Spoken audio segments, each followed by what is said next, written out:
Guys just an overview just an over क्योंकि कल कल मैं वीडियो बना नहीं पाया। कल मैं गया था वहाँ पे, क्या कहते हैं, कॉलेज गया था मैं, ठीक है। तो मेरे वो चल रहे थे, लास्ट इंटरनल जो होता है ना, वाइवाज वगैरह, वो चल रहे थे। अभी यहाँ पे मैंने अपनी टी शर्ट्स दोनों धो रखे हैं, इसलिए आज ये कॉटन कैंडी का अपना जो मेरा पहले वाला था, उश यहाँ पे चड्डी बनियान बहुत ज़्यादा दिखता है, क्या कर सकते हैं, यही सेम टू यही तो मतलब वो है, क्या कहते हैं, प्लेस जहाँ पे हम लोग अपना पूरा वो करते हैं। तो गाइज़ कल मैं वीडियो नहीं बना पाया था, कुछ रीज़न्स, क्योंकि थोड़ा सा लेट भी हुआ था और समझ नहीं आ रहा था, 50 चीज़ें थोड़ा सा, इसलिए मैंने जस्ट अपने फ्लो को मतलब रखने के लिए तोड़ने ना, मतलब क्योंकि मैं 7:15 या फिर 8:45 तक एक वीडियो डाल ही देता व्लॉग के टर्म्स में, जो ऑलवेज़ 30 to 40 मिनट्स का होता है, लेकिन ये मैं मैक्स 5 to 6 मिनट्स का ही रखूँगा, क्योंकि मुझे बस फ्लो एक क्रिएट करना है, ताकि एल्गोरिदम को मालूम चले कि चलो भाई इस समय पे एक वीडियो आता है जिसे मुझे रिकमेंड करना है, बस इसके लिए, ताकि मेरा फ्लो और एल्गोरिदम को पता चले कि चलो भाई कंसिस्टेंस है, ऐसे करके। इसी के साथ साथ अभी क्योंकि हम लोग अपने इंट के तरफ जा रहे हैं लोग, जहाँ पे हम लोग का सेमेस्टर एंड होने वाला है, बस एक ही एग्ज़ाम बचा है, क्योंकि हमारा इंटरनल वाइवा होगा, तो मेरे को लग रहा है कि मैक्स टू मैक्स एक्सटर्नल नहीं ही होगा, जहाँ तक मुझे लग रहा है। इफ़ पॉसिबल तो माइट भी 10 जून तक हो जाएगा, ठीक है। उसके बाद हम लोग का एक एग्ज़ाम और है जो हम लोग का कैंसिल हुआ था, तो वो माइट भी प्रोजेक्ट मैनेजमेंट वाला, वो माइट भी 2, 4, 6 के आसपास हो जाएगा।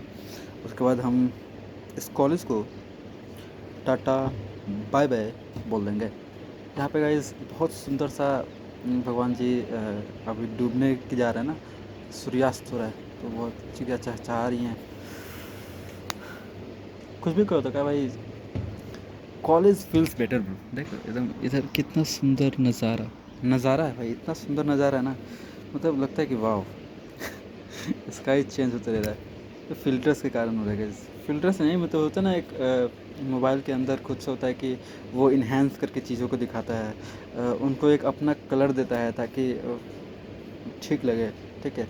एक इनबिल्ट होता है, कैमरा अपने आप को एडजस्ट करता है, तो उसी टर्म्स में भी एडजस्ट कर रहा है उस हिसाब से। साथ ही साथ मैं बोलूँ भाई, तो मेरा सजेशन हमेशा ये रहेगा, शायद मेरे को माइक लगाना चाहिए, wait for second, okay, so that क्योंकि मैं बहुत ज़्यादा धीरे बोल रहा हूँ, तो हो सकता है मेरा आवाज़ शायद आप लोगों के पास ना जाए, और मेरा आवाज़ ही ना जाए तो वो फिर कहीं से परफेक्ट नहीं रहेगा। वैसे 2 मिनट हो गए मेरे, 5 मिनट में से 3 मिनट से हैं, तो मैं ज़्यादा वैसे लूँगा नहीं इस समय, जस्ट मैं बोल रहा हूँ क्योंकि आवाज़ मेरा बहुत ज़्यादा मैटर करता है, ठीक है, तो इसलिए बता रहा हूँ। तो गाइस मेरा जो सजेशन है ना,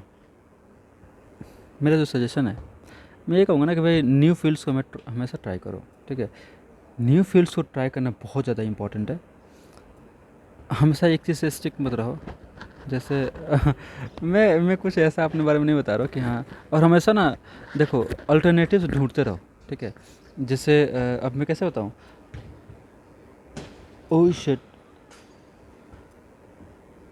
oh shit shit shit shit shit, अभी एक फुटबॉल ग्राउंड से एक फुटबॉल गया, तो वो कैफेटेरिया का ग्लास टूट गया अरे भाई, छी यार, कैफेटेरिया ग्लास टूटता रहता है भाई, टूटता रहता है, हमेशा टूटता है, डेली 1-2 टूट ही जाएगा, चाहे कुछ भी हो जाए। तो गैस ऐसा नज़ारा यहाँ से एकदम लाइव नज़ारा हमें देखने को मिला कि कैफेटेरिया का गेट टूट गया। सो हमारा जो रियल ट्रांसफॉर्मेशन था, जो भी हमारा रियल टॉक्स था, तो वो इस रिगार्डिंग था ना कि आपको नए रास्ते हमेशा चूज़ करने चाहिए, ठीक है, चाहे वो किसी भी टर्म्स में हो। जैसे मैं अभी किसी और मार्केट में भी घुसने की ट्राई कर रहा हूँ। देखो क्या है ना, आप किसी अगर एक चीज़ से स्टिक रह जाओगे कि भाई मैं बस यही करूँगा, तो माइट भी आप सक्सेसफुल रहो, लेकिन ये भी हो सकता है ना कि, क्योंकि जब मैं अपनी कहानी बताता हूँ आपको, जब मैं स्टार्टिंग में था, जस्ट मैं 12th कंप्लीट होता, तो मेरे माइंड में बस ये था कि हाँ भाई मेरे को बस सीए करना है, नथिंग एल्स, और मैं उससे पूरा डेडिकेटेड था, चाहे कुछ भी हो जाता मैं सीए करता। अभी कर भी रहा हूँ, कोई दिक्कत की बात नहीं है, लेकिन मेरे एक फ्रेंड थे, तो उन्होंने कहा ना कि ठीक है सीए करते रहना, लेकिन एक बैकअप प्लान भी होना चाहिए जिससे तुम अपने आप को डाइवर्सिफाई कर सको, है कि नहीं, दूसरे फील्ड्स में भी जा सको ऐसा करके। तो मैंने फिर जस्ट उनके सजेशंस में, मेरा कोई प्लान था नहीं कि मैं ग्रेजुएशन करूँ, तो जस्ट उनके प्लान्स में, उनके सजेशंस में मैं यहाँ पे क्लास में आ गया बीबीए करने के लिए। मैं पहले सोच रहा था कि नहीं मैं बीकॉम करूँगा, लेकिन फिर उन्होंने कहा कि बीबीए कर, थोड़ा सा मार्केटिंग का भी नॉलेज रह जाएगा, तू अपने हैंड से सीए कर ही रहा है तो दोनों का मिक्सअप हो जाएगा। नहीं तो सिर्फ अगर बीकॉम करेगा तो वो उसमें भी अकाउंटिंग, तू खुद अकाउंटिंग पढ़ ही रहा है तो फिर उतना कोई गैदरिंग हो नहीं पाएगा, इस वजह से तू फ्लाइंग से ले लेता। इसलिए मैंने बीबीए कर लिया। मैं बीबीए कर रहा हूँ, ठीक है। इसलिए ये मेरा यहाँ का। और इसमें मैं आपको ये बताना चाहता हूँ ना कि देखो, स्टार्टिंग में मेरा कोई प्लान नहीं था कि हाँ मैं सीए के अलावा कुछ करूँगा, लेकिन जस्ट एक सजेशंस ने मेरा लाइफ कहीं ना कहीं चेंज कर दिया। क्योंकि अगर एक पॉसिबिलिटी लेके चलते हैं, मैं सीए कर भी लेता, बहुत अच्छा कर लेता, फिर भी मैं ये नहीं करता कि कह रहा हूँ कि हाँ मतलब मैं यहाँ पे आ गया हूँ, एक फैपलॉन खोल दिया है तो बहुत ज़्यादा गेन हो गया। मैं जस्ट ये कह रहा हूँ ना कि जो एक्सपीरियंस में जो मुझे मिला है, मतलब ठीक है। क्योंकि अगर मैं बहुत एलेबोरेट टर्म्स में जाऊँ तो मैं ये व्लॉगिंग यहाँ पे आने के बाद ही स्टार्ट करा। मेरे को पहले से भी ये अच्छा लगता था कि मैं अपने आप को शूट करूँ ऐसा करके, लेकिन होता है ना कि एक होता है ना पर्सन इंट्रोवर्ट्स करके, तो वो मैं पर्सन हूँ। मैं ज़्यादा किसी से घुलता मिलता नहीं, ठीक है। बाहर कभी निकलूँगा नहीं। मैं अपना एक्सपीरियंस बताता हूँ, यहाँ पे 3 साल हो गए ना, तो मैं 2 साल सिर्फ एक रूम में बिता दिया और जस्ट रीडिंग पढ़ते वही। मैं थर्ड ईयर में आया तो थोड़ा-सा फ़ैपलॉन के टर्म्स में थोड़ा-सा मार्केट रिसर्च करने के लिए मैं बाहर निकला। फिर थोड़ा-सा लगा कि हाँ, चलो भाई थोड़ा-सा घूमना भी चाहिए, मार्केट को जानना भी चाहिए, आस-पास के सराउंडिंग्स को जानना चाहिए। नहीं तो मैं बालकनी में भी नहीं आता था। मेरा रूटीन बस ये था, भोजन किए, पढ़ाई किए, रूम में आए, पढ़ाई किए, भोजन किए, सो गए। इससे ज़्यादा कुछ नहीं था।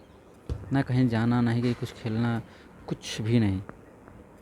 थर्ड ईयर में जब हमने फ़ैपलॉन को फाउंड करा, तब थोड़ा-सा मार्केट रिसर्च के लिए, ताकि हमें मार्केट के बारे में मालूम चल सके, हम थोड़ा-सा सेलर से बात कर सकें, वेंडर से बात कर सकें, थोड़ा-सा कस्टमर से बात कर सकें, अनजान लोगों से। तो हमारा ऐसा था ना कि हम किसी भी अनजान व्यक्ति को, नेक्स्ट हमारे मेल्स ही रहते थे फीमेल से तो बात नहीं कर सकते, उतना नहीं है। तो क्या करते, उनको रुकाते थे, फिर रैंडम क्वेश्चंस पूछते थे 50 चीज़ें ऐसे। तब हमें थोड़ा-सा कॉन्फिडेंस आया, हम किसी कैसे भी बात कर सकते हैं। फिर हमने एनएसएस, जब हमें स्टार्ट में एनएसएस भी ज्वाइन किया तो उससे भी हमें थोड़ा-सा ये हुआ कि हम कहीं भी कुछ भी बोल सकते हैं, 50 चीज़ें। इस बहुत कुछ, मतलब ठीक है, बहुत कुछ। मैं ये नहीं कह रहा हूँ कि आपने जो चूज़ किया है वो अच्छा नहीं है, अच्छा है, बहुत अच्छा है, लेकिन वो और बेटर हो सकता है, ठीक है। देखो 7 मिनट हो गया समय जा रहा है, तो क्योंकि मुझे अभी कपड़े धोने थे इसलिए मैं बहुत कम समय लूँगा।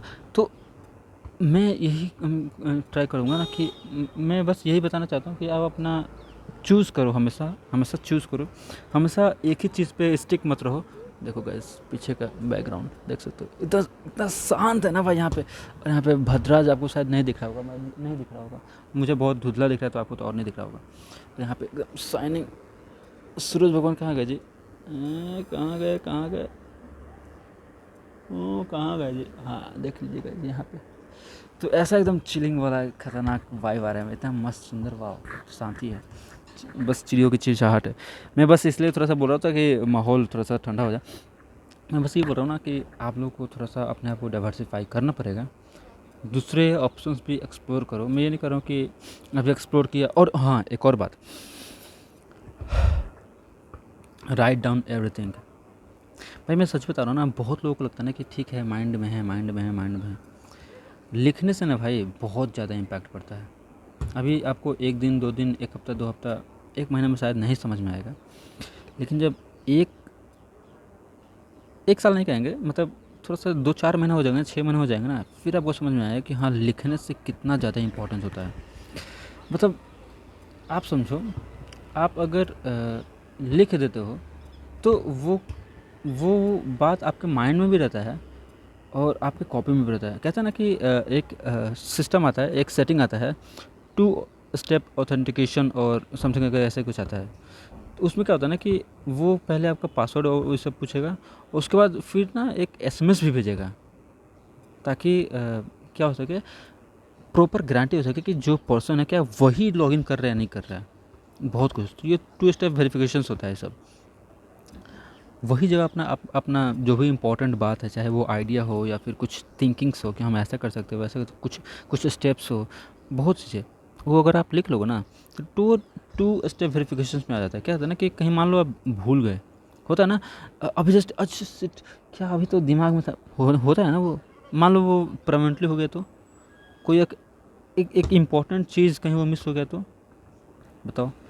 इसलिए, और गाइस क्योंकि हम एक डेवलपर को खोज रहे थे, ठीक है। आज आज का क्या हुआ मैं आपको बताता हूँ।